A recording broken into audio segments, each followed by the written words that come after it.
որպեսզի այս աշխարհաքաղաքական փոփոխությունները իր վերջնակետին հասնի, Հայաստանը պետք է էներգետիկ առումով, ռազմավարական առումով մտնի կախվածության մեջ Թուրքիայից եւ Ադրբեջանից։ Այս հարցերն է, որ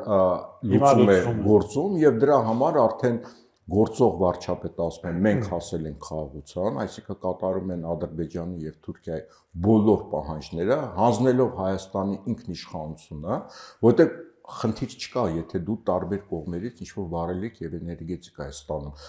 բայց դու պետք է այդ համամասնությունը պահես։ Իրենք ուզում են ամբողջովին մտնեն ազդեցության տակ։ Դրա համար արդեն խոսքը գնում է խաղաղության մասին։ Հայաստանը հանձնում է իր բոլոր ստրատեգիական ոլորտները,